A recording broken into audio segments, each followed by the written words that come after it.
Hello everyone, welcome to my YouTube channel. तो आज हम बेसिक बैक्टीरियोलॉजी के चैप्टर नंबर 3 ग्रोथ के कुछ बीसीक्यूज डिस्कस करने वाले हैं। तो मैं स्टार्ट करती हूँ। तो नंबर 1 बीसीक्यूज हमारे पास है, the phase of bacterial growth cycle during which nutrients are incorporated. वो कौन सा फेज है बैक्टीरियल ग्रोथ साइकिल का जिसके दौरान न्यूट्रिएंट्स इनकॉर्पोरेट होते हैं? Option A log phase, option B death phase, option C stationary phase, option D lag phase. तो इसका करेक्ट आंसर हमारे पास ऑप्शन डी लैग फेज है। तो नंबर 2 बीसीक्यूज है, E coli is an example of. E coli हमारे पास किसकी एग्जाम्पल है? Option A obligate anaerobes, option B facultative anaerobes, option C obligate aerobes and option D all of these. तो इसका correct answer हमारे पास option B facultative anaerobes है। Because number 3 हमारे पास है, in which phase of the bacterial growth cycle antibiotics such as penicillin acts. वो कौन सा फेज है बैक्टीरियल ग्रोथ साइकिल का जिसके दौरान एंटीबायोटिक्स जैसे कि पेनिसिलिन एक्ट करते हैं? तो option A lag phase, option B death phase, option C log phase and option D both A and C.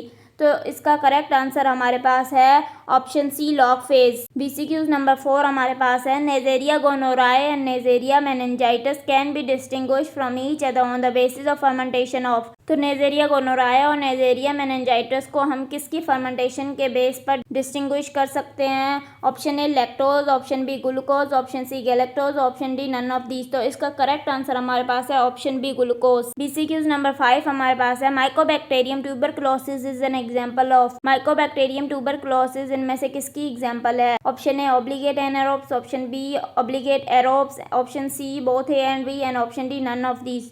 तो इसका करेक्ट आंसर हमारे पास है obligate aerobes, option B is the correct answer. Because number 6 हमारे पास है, Chlamydia and Rickettsia are. Chlamydia और Rickettsia इनमें से क्या है?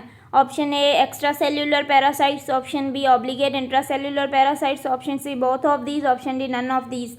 तो इसका करेक्ट आंसर हमारे पास है option B obligate intracellular parasites. Chlamydia और रिकेट्शिया हमारे पास होस्ट सेल के अंदर ग्रो करते हैं, तो इसलिए ये ऑब्लिगेट इंट्रासेल्यूलर पैरासाइट्स हैं। नंबर 7 बीसीक्यूज हमारे पास है, the doubling time depends on which factors. तो डबलिंग टाइम हमारे पास कौन कौन से फैक्टर्स पे डिपेंड करता है? डबलिंग टाइम मतलब हमारे पास जो 1 से 2 बैक्टीरिया बन रहे थे, 2 से 4 बन रहे थे, तो ये हमारे पास डबलिंग टाइम होता है। तो ये किस पे डिपेंड करता है? Option A amount of nutrients, option B temperature, option C pH and option D all of these.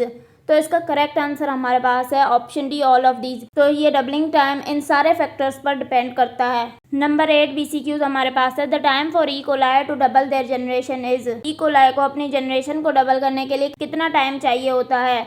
Option A 1 hour, option B 20 minutes, option C 30 minutes, option D 40 minutes. तो इसका करेक्ट आंसर है हमारे पास 20 minutes, option B is the correct answer. E coli को अपनी generation को double करने के लिए 20 मिनट्स रिक्वायर्ड होते हैं। नंबर 9 बीसीक्यूज हमारे पास है, in bacterial growth cycle the growth rate slow down due to toxic products और depletion of nutrients, the resulting phase is known as. Bacterial growth cycle में वो कौन सा फेज है जिसके अंदर जो हमारे पास है न्यूट्रिएंट्स डिप्लीट हो जाते हैं या कोई टॉक्सिक प्रोडक्ट्स बन जाते हैं? ऑप्शन ए है log phase, option B lag phase, option C stationary phase, option D death phase. तो इसका करेक्ट आंसर हमारे पास है stationary phase, option C is the correct answer. Number 10 BCQs हमारे पास है, bacteria which grow in the presence as well as in the absence of oxygen. वो कौन से बैक्टीरिया हैं जो ऑक्सीजन की मौजूदगी में भी ग्रो कर सकते हैं और ऑक्सीजन की गैर मौजूदगी में भी ग्रो कर सकते हैं? तो ऑप्शन ए है obligate anaerobes, option B obligate aerobes, option C facultative anaerobes and option D all of these. तो इसका करेक्ट आंसर हमारे पास है ऑप्शन सी फैकल्टेटिव एनारोब्स। तो ये सारे बीसीक्यूज मैंने बुक से ही बनाए हैं। आप अगर एक बार चैप्टर पढ़ेंगे ना तो आपसे ये सॉल्व हो जाएंगे। आई होप कि आपको ये इजी लगे होंगे। अगर आपको मेरा लेक्चर पसंद आया तो प्लीज़ मेरे चैनल को सब्सक्राइब करें, लाइक करें और बेल आइकन को प्रेस करें। Thank you.